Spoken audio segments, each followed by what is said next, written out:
Good morning, everybody. Thank you for coming. My name is Troy. I'm one of the librarians, and I'm happy to introduce Josh Fulton, who's a faculty member in history.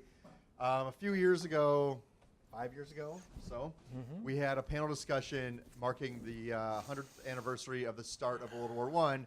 So we thought it would be, only the right thing to do to commemorate the end. So we're now 100 years since the ending of World War I, and I'm of an age where I can remember World War I veterans. Like I remember my great-grandfather, who I can barely remember when I was quite young, served in World War I. And so I think for many of you, just guessing by the audience, probably do not remember World War I veterans. So this war has slipped from a current event where people that we may have known were part of into a real piece of history where firsthand accounts are gone.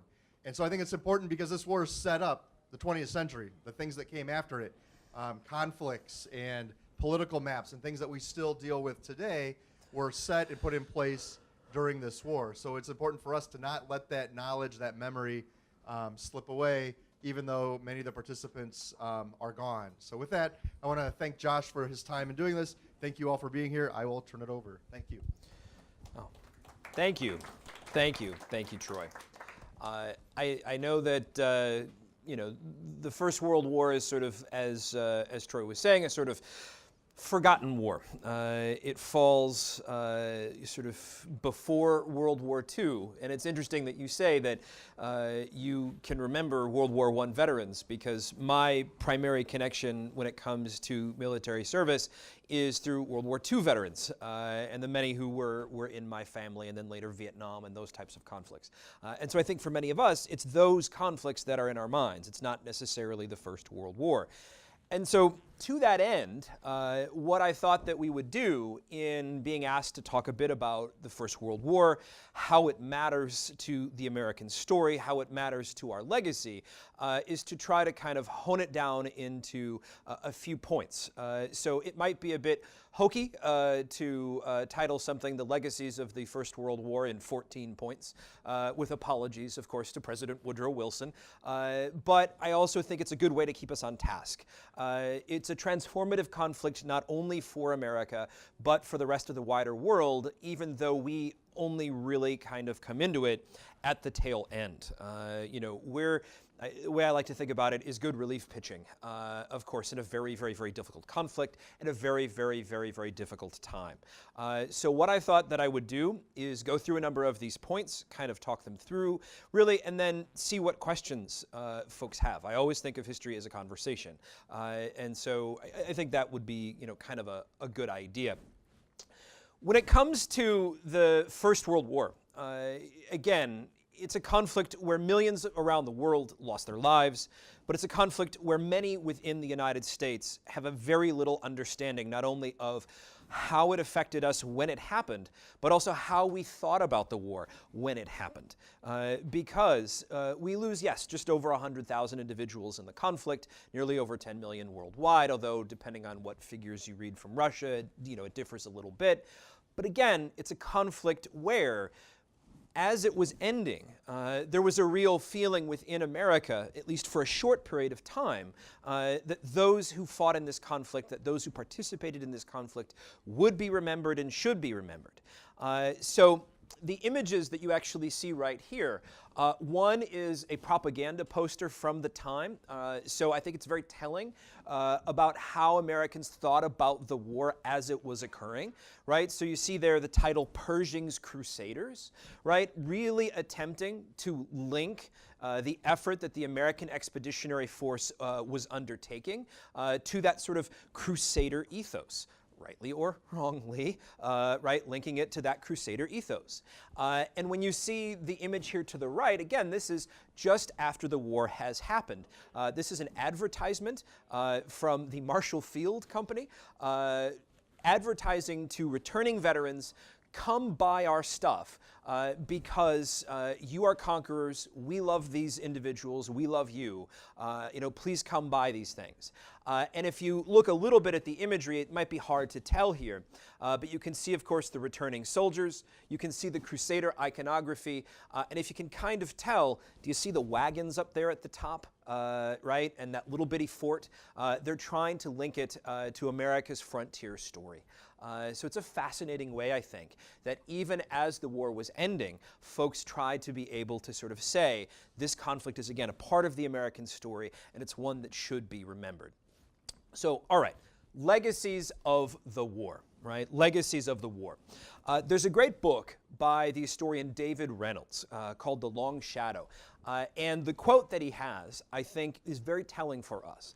So he writes this: "For a nation that was economically precocious in the 1900s, yet deeply insecure about its social coherence, the bloodbath that swamped Europe between August 1914 and November 1918 could be seen as bizarrely reassuring, proof that American values were superior and must be the basis of a new world order.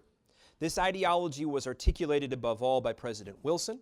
Wilson's ideas were resurrected and reworked to wage the war of 1941 to 1945 and the Cold War that followed. Repackaged by 21st century neoconservatives, they also played a central role in the war on terror." So what, of course, he's referring to is that no matter your individual politics, how the United States has sought to relate with the wider world in the aftermath of the First World War is in many ways a product of our decision to engage in that conflict. So, whether or not you're somebody who thinks that we should be engaged, who thinks that we shouldn't be engaged, it in many ways is a product of this. So, all right, let's get to some of these points. Point one, why the war started and why the U.S. entered are still up for debate amongst some historians and in popular memory. Now, fairly famously, the First World War begins in the aftermath of the assassination of the Archduke Franz Ferdinand. Now, if you are completely unaware of this individual, he was the Archduke of the Austro-Hungarian Empire, and his assassination, though haphazard, did work. And what ended up happening was that the many alliance systems, of course, that had existed in Europe in the years prior to the war sort of came into position and ended up, sort of bringing the war to starting in August and September of 1914. It's one of those interesting assassinations where the individual who, of course, commits the horrible act, he's caught, he ends up spending most of the First World War in a prison and dies a little bit later. And interestingly enough, to this day, he is heralded by some in Europe, right? So assassins don't tend to get statues, right? But he has one. So I think it's an interesting commentary about European culture, European politics, and certainly European values. In the decades after the war was over, the American entry into it was questioned by American politicians of both sides. What you ended up with actually in the 1930s, during the midst of the Great Depression, was something called the Nye Committee, which saw at least part of its brief as investigating why America got involved in the war in the first place. There was a real feeling amongst some in America that we really hadn't gotten in because of a sort of Pearl Harbor type incident, that we had gotten in because American bankers and financiers had lended a great deal of money to the English as well as to the French. And so that we needed to be able to kind of back up our claims, sort of provide assistance and make good on this. And so that's why we did it. Now, that's one of the reasons why the Nye Committee is involved here. But again, it's a sign of America's growing sense of isolationism, America's questioning its position in the world in the 1930s. And again, there are others. So 1960s, 1970s, a couple decades after the Second World War, Fritz Fischer and a number of other historians started writing on the idea of German war aims, right? So why had the Germans agreed to fight so hard in the First World War? Were they doing this because they were aggressive or they wanted to be able to sort of take over the entirety of Europe? Now, whether or not you're somebody who's a big fan of the European Union, that could be up for a whole other political debate. But that Fischer question over the nature of German identity, right, and its relationship to war, I think is an interesting one. Another part of this point is this idea of memory and the culture of 1914. A lot of scholarship since the 1980s has really looked at what was it like to be in a European city when the news of the assassination of Ferdinand and the mobilization of armies to go to war happened? Partly because when Hitler takes power in Germany in the early 1930s, one of the things that he says he wants to do, right, is take Germany back to that period of sort of great unity as he saw it when Germany went to war. So trying to get a sense of, was Europe really as unified as Hitler kind of made it out to be? In some cases, yes, right? In some cases, no, not so much. Now, I just told this story the other day to a number of the individuals here, but again, when it comes to the assassination of Franz Ferdinand, there are many assassins who've positioned themselves along streets in Sarajevo. One of them, of course, throws a hand grenade, thinks that he's committed the action, takes a cyanide capsule, jumps in a river. Of course, the problem being he hasn't taken enough cyanide to actually kill himself, and he's not in a river that's deep enough to actually drown himself. So he's basically just sitting there. Yeah, he's sitting there projectile vomiting, basically waiting for the police to come and get him. So, it's kind of an interesting thing. Now, on the way back, of course, there's a wrong turn, and what happens, of course, is that Gavrilo Princip fires into the car and kills both Ferdinand and his wife, the Countess Sophie Chotek. Now, what I was mentioning earlier about the idea of a Princip statue, so again, you have to consider that question of nationalism, terrorism, what do we look at as insurgency, right? What is acceptable, what's not acceptable, right? To some, he's heralded as an individual who stands up for national rights. On the other side of it, right, what did he start? So it's a really conflicted identity when it comes to somebody like Gavrilo Princip. All right, point number 2.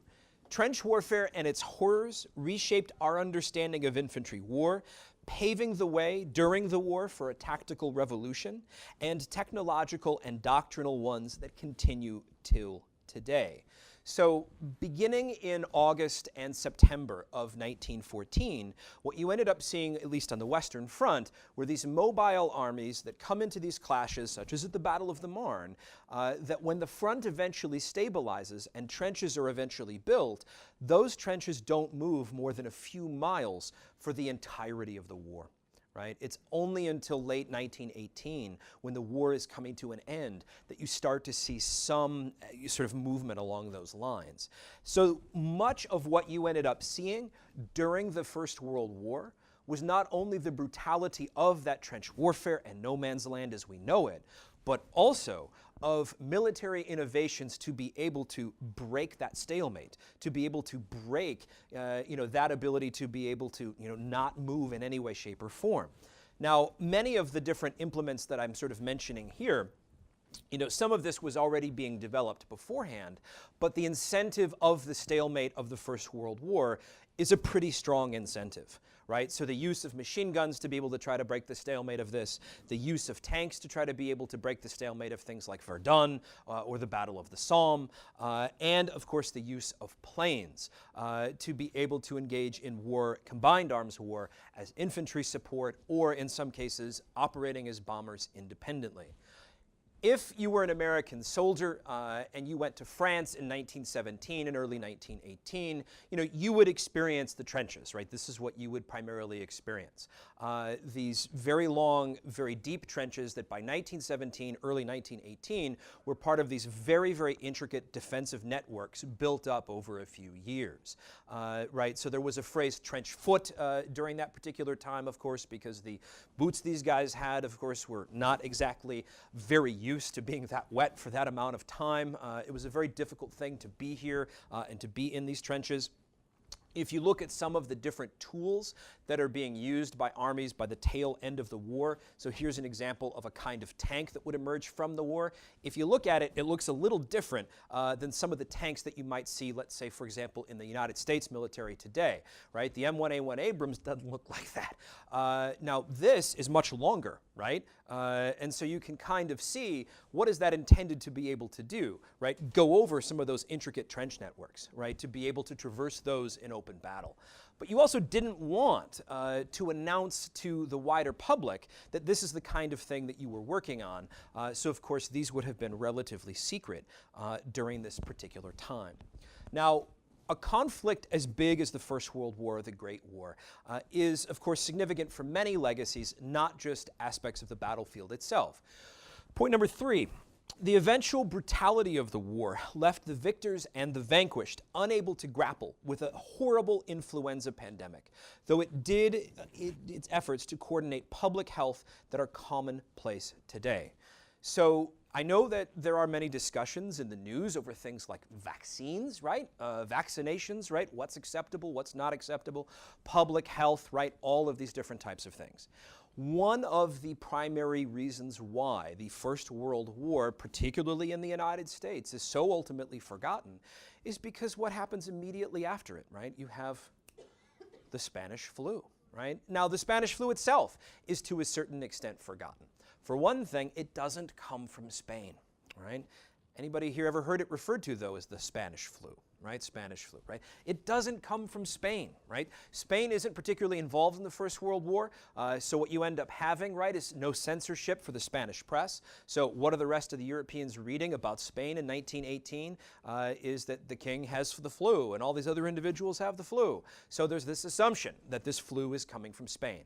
Now, I'm assuming that most folks here have had the flu at some point in time, and it's a difficult thing sometimes to get through, right? It kind of knocks you down for a couple of days. Usually you take some stuff, you're going to be okay, right? This particular kind of flu could and did kill young and healthy individuals within 12 to 24 hours.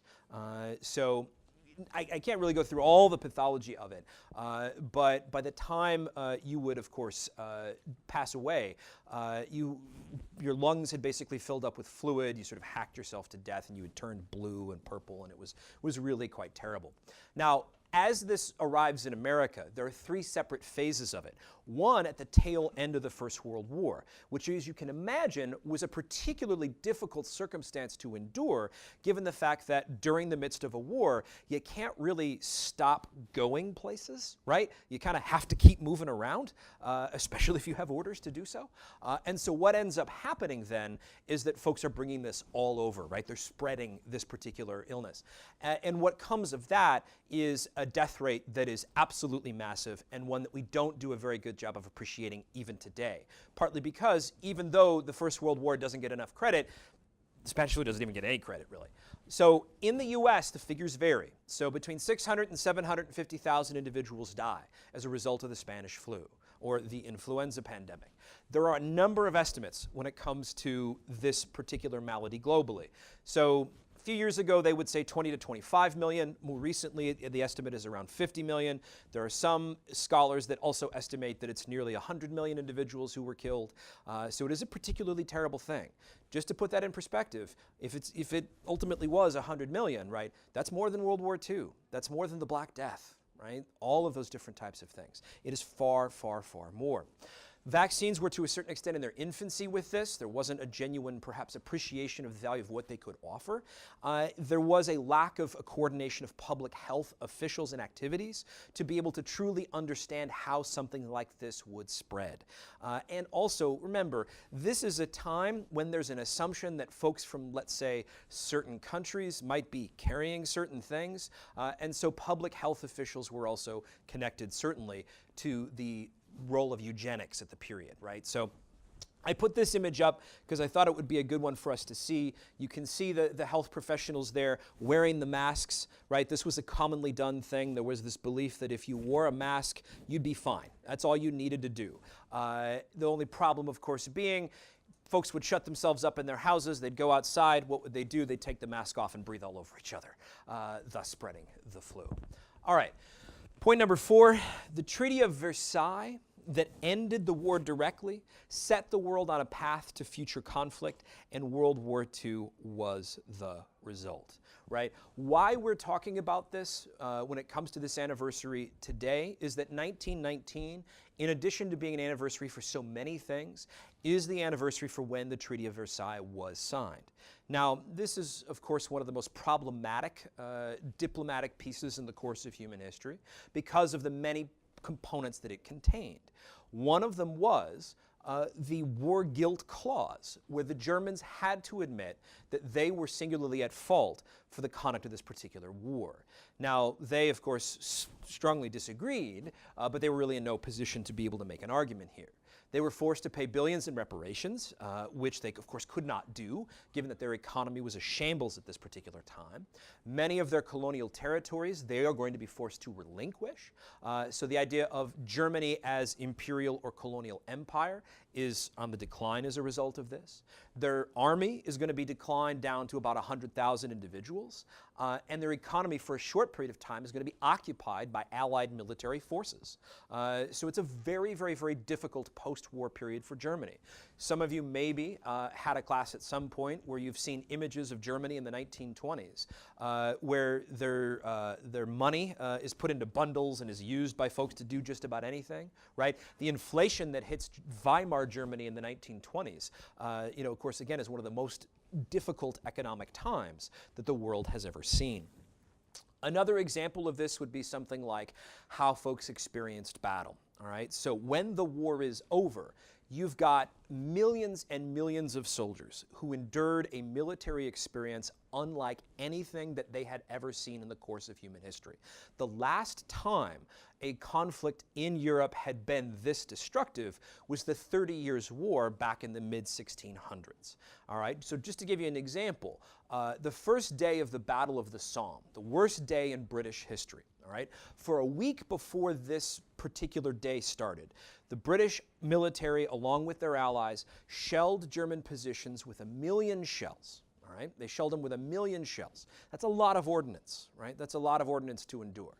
And what you end up seeing is 120,000 troops go over the line, and half are killed and wounded in a few hours. All right, half are killed or wounded in a few hours. So what was referred to at the time as shell shock, what we might today call post-traumatic stress or PTSD, right, was something that was just only starting to be acknowledged by some, but of course not by all. The assumption by many older generations in the teens and 20s, especially in places like Germany, was that those who struggled with this were to a certain extent failures, national failures. And so what you ended up having was a disconnect between those who wanted to be able to support veterans who struggled with this and those who argued that those individuals were not, let's say, for example, truly German. And so the National Socialists, the Nazis, right, in the mid-1920s, they try to make this argument to the German people that the ideal German soldier or the ideal Nazi soldier could not struggle with this kind of a thing, would not struggle with this kind of a thing. And so what you end up seeing then is a disconnect that takes us through the Second World War itself. Now, another component that comes out of the Treaty of Versailles was that Japan, of course, had been an active part of assisting the Allies. So when the war is over, they want a seat at the table. They're basically denied one. And what you end up seeing then is a sense of international shame that contributes to an aggressiveness that ends up in the war itself. So here, of course, is an image of the Treaty of Versailles, Hall of Mirrors, where part of this took place. And here, of course, is an image of the morning of December 7th. Now, the fifth point. Upheaval and political revolutions were commonplace in the aftermath of the war, and the conflict led to the Russian Revolution of 1917 and the eventual creation of the USSR. So when scholars of the 19th century write and talk about the 19th century, they typically refer to it as the long 19th century, right? It begins in 1789 because that's the year of the French Revolution starting, and it ends for them in 1914. One of the many things they're referring to is that for most European actors in the First World War, the systems of government that were in power when they went to war had been in place for centuries, right? And had these long-standing connections back to earlier eras of European history. This war is transformative because it destroys a great deal of that. Right? The Tsar, the concept of the Tsar had been in power in Russia for quite a great deal of time, right? During the midst of this war, you see the beginnings of the Russian Revolution in 1917. Now it's the Civil War in the early 1920s where you're going to eventually see the emergence of Mr. Stalin and his mustache, right? But it is with all of these other powers that you are going to see the emergence of new actors, right? So in Italy, you're going to see the rise of Benito Mussolini in the early to mid-1920s. It is in Germany, of course, that you're going to see the rise of Adolf Hitler and the National Socialists. if anything, right, it stands as an interesting testament to that sort of interwar period in terms of what each nation sought to do, right? Because when the Great Depression hits the world, right, so the U.S. is of course affected, but many other nations are, right? It's that question of what do they do, what do we do, how do they process it, how do we process it, right? About a quarter to a third of Americans are out of work, but if you look at those who are underemployed also, right? So the folks who have a job but maybe not in the field that they're trained for, the figure is much higher, right? In the U.S., it's something near 50 or 60%, right? The Great Depression period was a really difficult time, right? But we elect a Democrat, right? We vote for somebody within our system, right? So it's that question of what are we looking to do, what are they looking to do? But particularly for many of these European nations, it's throwing off these systems of institutional power and going with more radicalized themes, certainly like fascism. So there we see Mr. Stalin with some of his associates. All right, point number 6. Although colonial forces were used widely by colonial empires to quote-unquote beat the Hun, the war, Wilson's ideology, and Versailles eventually spurred anti-colonialism globally in a process that defined much of the developing world as the Cold War ramped up. When Woodrow Wilson came to Versailles, when he came to France, he came with what were referred to, of course, as the 14 points. His platform for being able to fix the world and sort of promote American ideology worldwide. One of these was a platform plank that included what he called self-determination for all peoples. Now, the right of self-determination for all peoples, the idea that all people should be able to determine their own destiny, right, to be able to vote, to elect their leaders, to be able to control their own nations, right, that's a powerful thing, it's a radical thing, it's an important thing. But you got to consider the time period. It's 1918, right? So yeah, the Americans are allied with the Brits, and we're on the victorious side of this conflict. But how many areas of the world did the British control in 1918? It's a whole heck of a lot of it. So they might look at this and go, that's nice, Woodrow, real nice, but they're not necessarily going to go for it.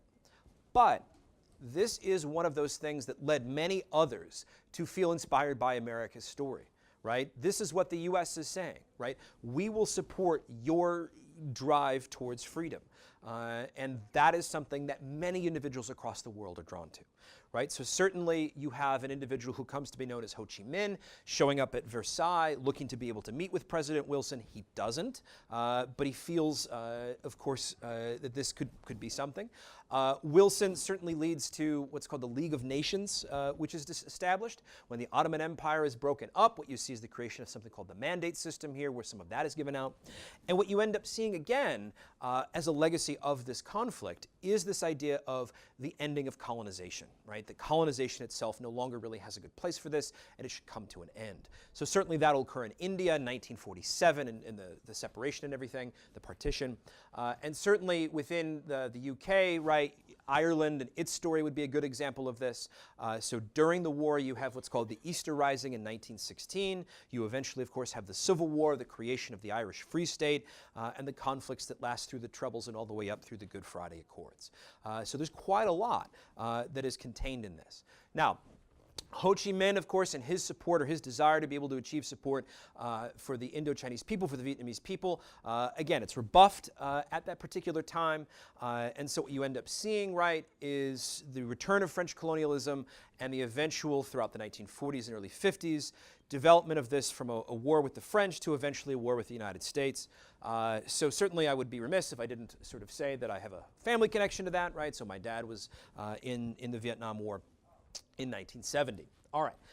Point number 7.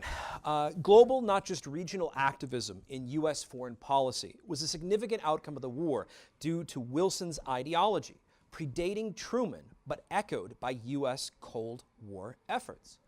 We tend to, in politics, right, have this sort of back and forth view. Some like to support real activism in public affairs, others do not, right? And it's interesting, sort of how we kind of negotiated that in the aftermath of the First World War. So you had many who wanted to turn inward. Certainly the Nye Committee is an example of this. In the early 1930s, there was also fairly prominently something known as the America First Committee. So again, the idea was that the United States needed to disengage from global affairs. Now, what you also had with this throughout the 1930s was the relative aggressiveness of Germany led by Hitler that later this is referred to, of course, as appeasement, where the English and the French, to a certain extent, give Hitler what he wants throughout this particular period. The aftermath of the Second World War then, right, results in the containment policies that really define the United States in conflicts like the Vietnam War and certainly the Korean War before it. So again, American engagement or lack thereof, right? So here's an example. So these are U.S. soldiers in Vladivostock in Russia fighting in 1919, 1920 as a part of that civil war that occurred, right? So again, an interesting statement in terms of what we're involved in, what we shouldn't be involved in. The 1920s is an interesting time when it comes to American engagement in global affairs, right? Because you have U.S. soldiers fighting in Haiti, you have U.S. soldiers fighting in Russia, but you also have marginal U.S. support again for this idea of America first and this idea of isolationism. So it's an interesting thing, and it's one we obviously still debate to this day. All right, point number 8. How the U.S. defined itself to its citizens during the war left a legacy that created tools of state bureaucracy, democratization, and madmen. So when America went to war in 1917, it did so with a state that was in many ways a reflection of the state that had been formed over the course of the 2 to 3 decades beforehand. So some of you may be familiar with that phrase progressivism and that idea of activism in governmental affairs, right? So by the time you get to the 19-teens, the United States has a generation or so worth of progressives, for lack of a better phrase, sort of in government and operating, sort of through all levels of U.S. governmental society. What you end up then seeing is a nation on a war footing that reflects that, right? So when the war begins, spring of 1917, the United States government passes what's called the Selective Service Act to create the draft. Now, the draft had already existed in the United States. The first one was in the Confederate States, and then the Union, right? The United States had a draft in 1863. But this was a draft that, if you've ever seen the Leonardo DiCaprio film, Gangs of New York, that not everybody liked. There were draft riots, and you could get out of military service here if you hired a substitute or paid somebody to go serve on your behalf. Not anymore. And so by creating what was called the Selective Service, the desire was to be able to create a system whereby folks felt privileged to a certain extent, they felt happy to a certain extent about serving, so that you wouldn't have riots anymore. So you would get a little draft card that said, congratulations, you've been selected amongst the many fine men of your community, right? Sort of this is the way that this kind of thing operated. Now, what I think is interesting, though, about this is that the overwhelming majority of those who ended up serving in the American military in 1917 and 18 did so as draftees. It's something like 3/4 of the United States military was drafted during the First World War. I think, if anything, it reflects that question of how we think about this war. Is this a war that we look back on favorably? Is this a war that we look back on negatively? I know that Troy mentioned earlier his family connection to the war. I'll admit, my real connection to World War I when I was very young was watching the old Gary Cooper movie Sergeant York, which was an old sort of mid-20th century film, a post-war film, that was intended to sort of spark patriotism and sort of reflect the American ideal in soldiers from World War I. Cooper was a York was a conscientious objector who eventually wins the Congressional Medal of Honor. So there was this sort of way that that Hollywood was trying to sort of spin this to again sort of show sort of this activism towards service, which I find a very interesting thing, given the reality of how this war ended up shaking out. No, again, when this war gets going, you do have many who flock eventually to service. But there was this real sense on the part of the United States federal government that maybe not everybody would do their bit, that maybe not everyone would do what was necessary to be able to support the president, to be able to support the government, and to be able to support the country in this war. So you saw a president speaking openly about voluntarism and vigilantism. You saw within American culture an opposition to those who were from nations that we were fighting. And you saw organizations sprout up to be able to sell the war to the American people. So I listed two of them here because I think they're very, very, very interesting and we don't acknowledge them enough. One of them is called the American Protective League, and the other is called the Committee of Public Information. Now, the Committee of Public Information is perhaps the one that if folks are familiar with any of this, this is the one that they might know.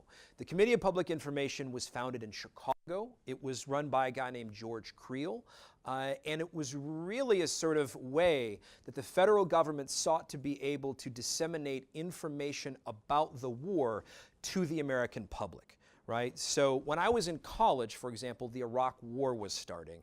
And the whole concept of embedding journalists with units, right, was something that if you watched the initial invasion of Iraq in the spring of 2003, you were fascinated by, right? Sort of, oh my goodness, this is very interesting. It's a different story in 1917, 1918. So the idea with this, again, is that Creel's going to get the information from reporters. It's going to be screened. It's going to be censored by these individuals. And then from Creel, it's going to be disseminated throughout the entirety of the United States using the platforms of media of the day to be able to, again, project the American story. And so you have to consider, right, while we might use viral videos, we might use memes, we might use social media, right, 1917, 1918, it's posters, it's speeches, okay? So, for example, the Committee on Public Information had a group of individuals that were known as the 4-Minute Men. And so their job was to go to organizations that would allow them to come in and speak, and they would give what were called 4-minute speeches about an aspect of the war effort that was typically dictated to them by the Committee on Public Information. Now, they would come out in weekly or biweekly circulars, and you were allowed to kind of make some of it your own, but most of this really was something that was, again, dictated by the CPI. And they, of course, welcomed individuals who were speakers from a wide variety of cultural backgrounds because the idea, again, was you want to make things go as viral as possible. So if you can have folks go into an organization where English is not the primary language, but that person has language skills, send them there to be able to speak.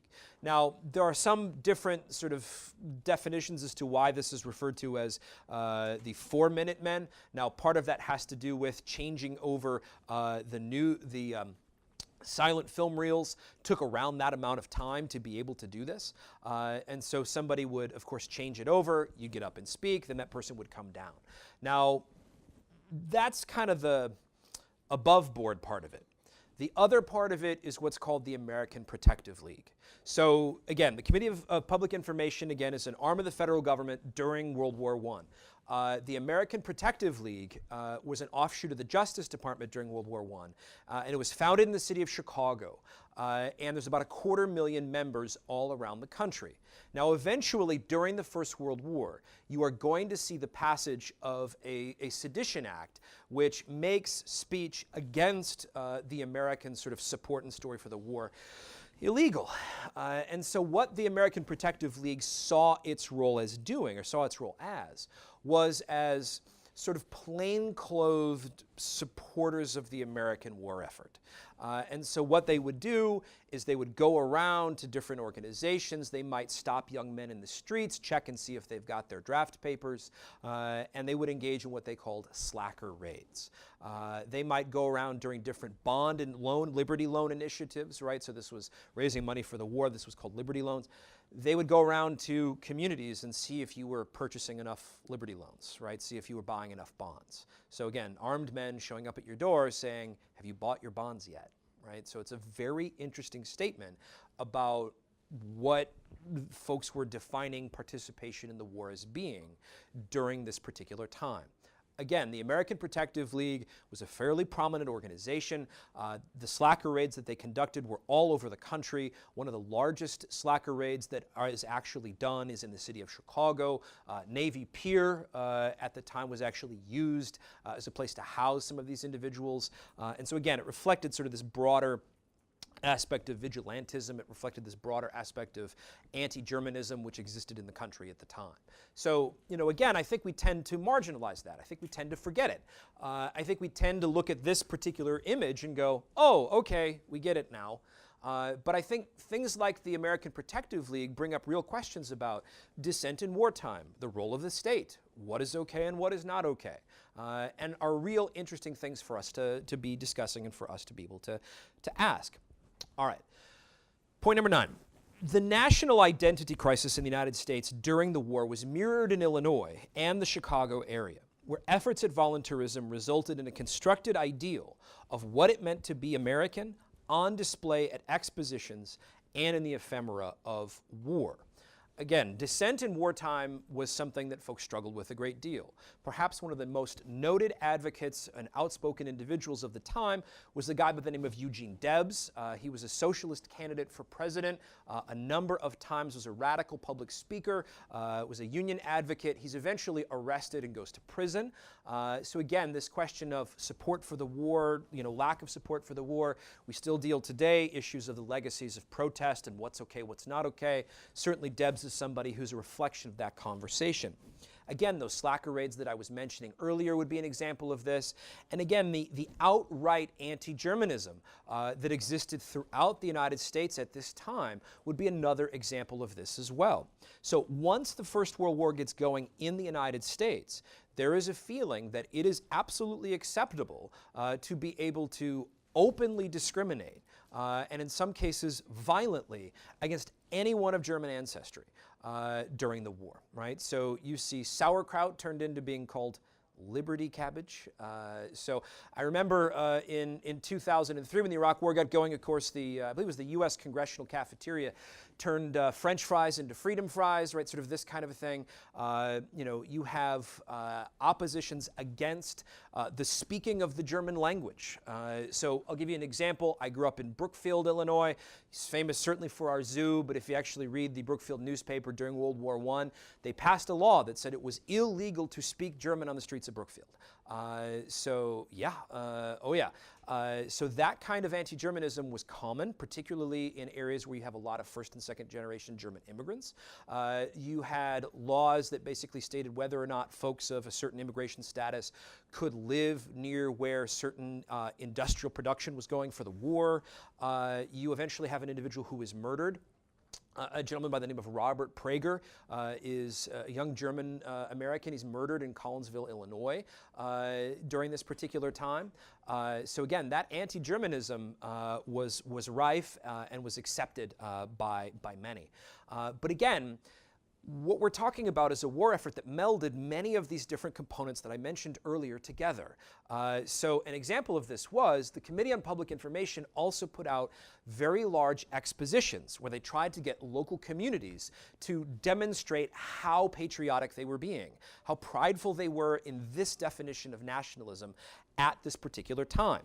So to give you an example of this, I'm sure some of you, maybe one of you, has been to Grant Park in downtown Chicago at some point in your life. That's Grant Park in September of 1918. Doesn't look like Grant Park, does it? No, it really doesn't, does it? Right? So these are soldiers from Camp Grant in Rockford, Illinois. They have been brought in to partake and participate in the American Great War Exposition, which is taking place, again, in the first 2 weeks of September 1918. So you could go to Grant Park. They ripped up and they built trenches. Here you can see some of that there. That's Grant Park in downtown Chicago for this exposition. And the idea was, again, to put the aspects of the war on display, right? So we have video games, much more interactive types of media for folks, right? It's 1917, it's 1918. Silent films and Nickelodeons are barely a thing. And so, of course, at this time, being able to go out and see soldiers go up over the top was really something that individuals were inspired by, was really something that individuals wanted to be able to experience. So this kind of communal activism in the support of a war effort, right? A demonstration of how folks are doing that is on display at an exposition, okay? And so there's good and there's bad here, but certainly if you're looking for legacies, the idea of that community activism in the support of World War II, right? Where do you think some of that comes from, right? So part of that you can certainly connect back to the role of the state in World War I. So the image that is here is, it says French War Exhibit, U.S. Government War Exposition in this photo, but it's captured stuff from the battlefield. So again, each day of an exposition like this was geared around a particular ally. You had folks come in and give speeches, right? So the Canadians, the Belgians, stuff like that. The CPI runs much of this show. They brought in nearly 16 or 17 rail cars worth of stuff to be able to display it. And again, it's trying to be able to show folks how we are good, how the German Hun is not, and here are ways in which you can partake. So again, there are examples of stuff like within this that we would, of course, hold to be unacceptable and unsavory today, certainly. So for example, right before the United States gets involved in the First World War, we were involved in what was referred to as the punitive expedition to Mexico, where Pershing and others went down in search of Pancho Villa and some of his associates.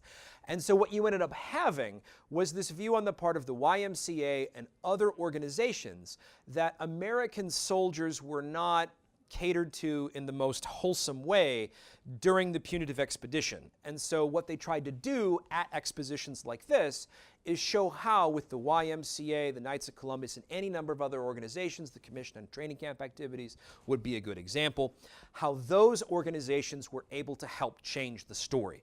And so what they did was they built a mock Mexican town where you walked through it to be able to go into a new U.S. Army camp where women from the Salvation Army had donuts and coffee, and you could get a meal, and you would see sort of what this camp would look like. Now, I'll admit, I have looked and looked and looked. I haven't been able to find a picture of the Mexican town yet. I still sort of look for this, but all of the writings of the time sort of write about this and how fascinating it was. And you know, today we would certainly have some trouble with this. But again, you could go hear speakers, you could go learn about canning, about different things that you could do. You could also see demonstrations of military weapons. So this is what was called the night barrage battle. So they would also have demonstrations at night. They had airplanes flying overhead as well during the day to try to get folks interested. So again, the issues of, let's say, the 1940s, 50s, 60s, questions over the role of the state, the role of dissent, and what Americans' duty is in time of war are questions that the folks in the First World War endured as well, and is certainly a legacy of a conflict like that. So Illinois had what was called the State Council of Defense. They put out a number of pamphlets about how Americans were supposed to act during the war. The one there on the left, the title is How to Plan and Hold a Patriotic Meeting. It's kind of an interesting one. The one there to the right, Loyalty Christmas Candies. So it's all about food conservation and how you can sort of use food conservation to make Christmas candies that are, you know, sort of good for the American story. All right, just a couple more points. Point number 10, the war led to the Great Migration and remade urban communities across the United States. It also resulted in the formal immigration process we are still grappling with. So during that sort of decade before the war began, you had what was referred to as the Great Migration, where African Americans came northward into many urban communities, right? So Chicago, New York certainly, Detroit, and others. 1919 was a period in which the relative union and economic harmony that existed during the war, of course, ended, and so you end up seeing a series of race riots. These are quite violent. A number of individuals are killed, and they reflect the new racial realities of some of these different communities. So it's a very, very, very difficult time. So there are outlets for African Americans to be able to express some of the displeasure in the conflict here. Certainly the Chicago Defender newspaper would be an example of this, as well as the Pittsburgh Courier.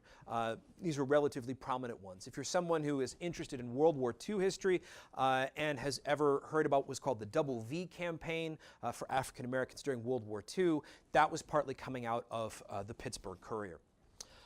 The idea of immigration. So when the war is going on, right, Prohibition is something that is also supported partly because there was a real view that if you drank alcohol, particularly beer, that you would be helping those who produced it. And there was this stereotyped assumption that, well, what do the Germans do? Drink beer. So we got to stop drinking beer in order to win the war, right? So those sort of stereotyped assumptions about immigrant communities, along with a wide and really ingrained issue over the question of race, led to, in the early to mid 1920s, support for a series of different immigration restrictions. So, I'm sure that many of you fall into different sides when it comes to modern debates over immigration.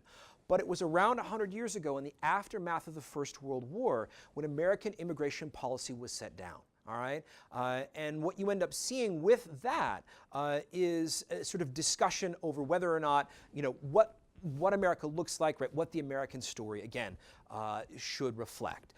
So here you see a U.S. soldier deployed during the midst of the race riots that happened in Chicago in 1919.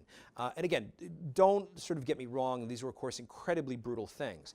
What had happened was, at least in the case of Chicago, a few young African-American teenagers were playing on the beaches of Chicago, and they had apparently gone into an area that was supposedly for whites only, and some of them were eventually killed basically for this, and so then riots sort of are the result. All right. Point number 11. The war destroyed the Ottoman Empire, and with it the Caliphate. The Ottoman Empire had been around for centuries. It was referred to, though, by the time you get to the end of the 1700s and the early 1800s, as the sick man of Europe, right? There was always this sort of crisis or identity crisis over whether or not the Europeans wanted to consider the Ottoman Empire sort of as a part of what they were doing. You see a lot of reforms in the 1800s in the Ottoman world designed to link it much more to that, but they back eventually the Germans and the Austro-Hungarians, which of course emerges the defeated side in the course of the First World War. So when this ends, right, their empire is broken up. Much of it is turned over to the mandate system, but the questions of what to do in the aftermath we've sort of dealt with, kind of ever since. All right. Point number 12. Western support for modern Israel can be linked directly to England's Balfour Declaration during the war, well before its declaration of independence in 1948. So certainly across much of Europe in the late 1800s, right, you have outward support for aspects of Zionism, but you also have this identity over questions of acceptance of individuals who are Jewish. By the time you get into the early 1900s, right, the British Empire issues what's called the Balfour Declaration, mandating a sort of support for the idea of a Jewish state. And that British support, of course, traces through much of the 20th century, and it leads, again, additionally to American support and the creation of Israel as it exists in May of 1948. Now, point number 13, modern international political systems were mainly established by the leading forces following the Second World War. They built upon the system attempted following World War I. So again, the Treaty of Versailles resulted in something called the League of Nations. Now, this was, again, the brainchild of Woodrow Wilson, and it was something that was intended to be able to replace many of the alliance systems that had failed prior to the war. Of course, the Americans don't sign off on the Treaty of Versailles. They don't join the League of Nations because there's a real feeling that we would be giving up some measure of our sovereignty. And so it becomes very difficult then for the United States in the post-war era. U.S. involvement was viewed as central. And so when the United Nations is created in the aftermath of the Second World War, the United States takes a much more leading role. The UN is based, of course, in New York. So it's a very strong statement about this.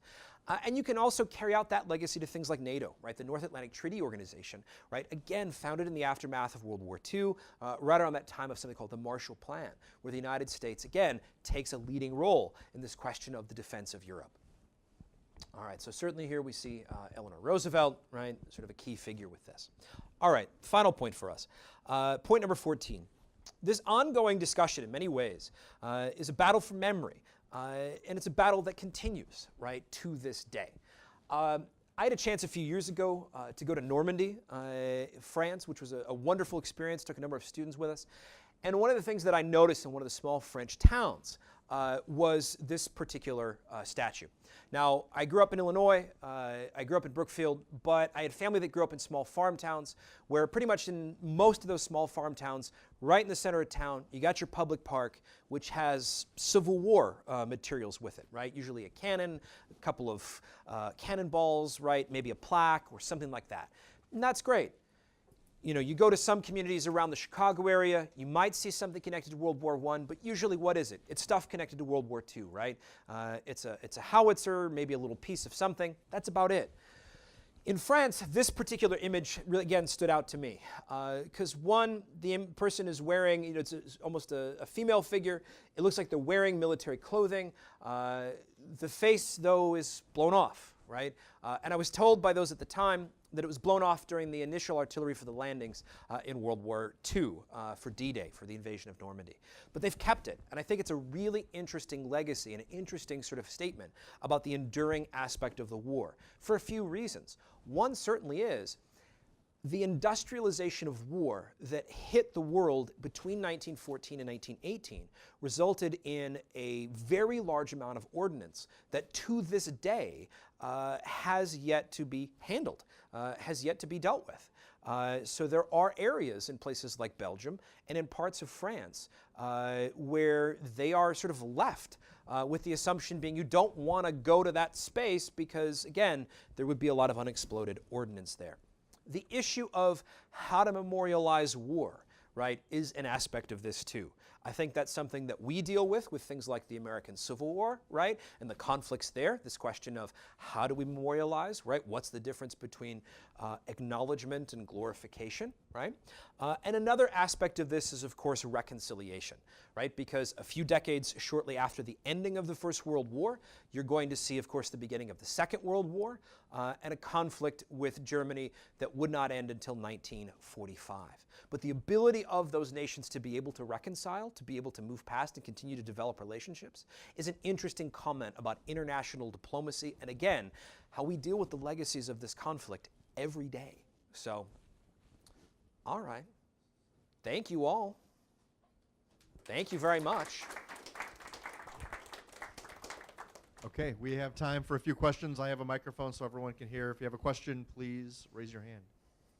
Yes, sir. I'm coming. Wait. Oh. Sorry, thank you. What was the slide? It was a couple back about the treaty that came out of Israel about the Jewish nation.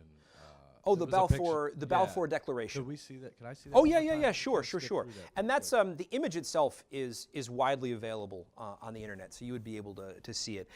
This was a statement on the part of British officials in the Foreign Office, basically saying that what they wanted to do was to support the idea of a state where Jewish individuals would be, would be protected, right? So that's kind of the idea. Others? Other questions? What can I answer? Although I've maybe scared some of you. What was sort of the initial reasoning behind putting up a statue to the Gavrilo, the assassin of Franz Ferdinand? What was the original reason Gavrilo behind Princip. that? Yes. So part of that has to do with, of course, the reasons why he wanted to assassinate, why he and his associates wanted to assassinate Ferdinand, right? So the Austro-Hungarian world had been dominating a wide variety of different national and ethnic groups for centuries. And so he's a part of an ultra-Serbian nationalist group that saw themselves as wanting to be able to be independent. And that very much is a part of that sort of mid-1800s story across a large part of Europe, right? Many different groups defining their own cultural nationalism in different ways. And so the idea was, again, a sort of demonstration of that Serbian nationalism. Now, part of that also then is reflected by where does Serbia end up in the Cold War era, right? And connections to Yugoslavia and this kind of thing. And so then wanting to be able to make a statement about Serbian nationalism after that.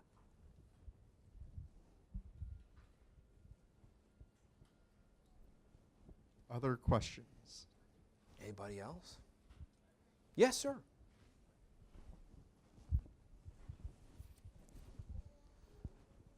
So I've heard in the past a lot from maybe like a few English guys that that America's role in World War I was minimal, that it was already won by the time we got there. And I always retort with that in the summer of 1918 that the Germans were planning a big offensive, and that the Western Front was at a huge stalemate. So then when we got there, the Argonne Offensive in October was mainly Sure. Americans, Right. and that we had a very big role in winning the war, even though we were only there for a little over a year. Like, would you agree with that? Yes and no. I think you're both right to a certain extent, because the question is, what do you define a role as being? Okay, so like for example, right, if we take World War II as a case study of questions of roles, right? So the American commitment in terms of boots on the ground in the West versus, let's say, for example, the Soviet commitment of boots on the ground in the East, they put more men into the field there than we do, right? But it's the American economic output to supply the Allies with the majority, right, of everything they needed to win the war, right, helps bring the war to a conclusion, right? So we are very, very, very, very integral, right, as a leading actor, right? But it's that question of what do we define as the role as being? So if you look at, let's say, 1917 into 1918, the percentage that the American military had of the Western Front, right? So what percentage of it that we were in charge of at any given time? That number never goes above 30%. Okay, it never goes above 30%. It doesn't mean that that's not absolutely central in providing a stabilizing effect when those offensives are coming, right? So are we absolutely central to helping bring the war to a conclusion right then? Yes, certainly we are. But we are not the primary reason why the Allies win the war, right?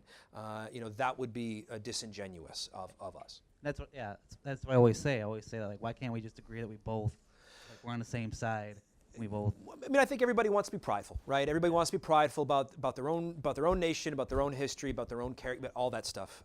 And so, there's that idea of pride and reality, right? When it comes to stuff like that. I'm a big Cub fan, but I always have to realize I can't throw a curveball. I'm never going to play for the team. That kind of a thing. So, but no, it's a great thought, great question. Any others? Okay. All right.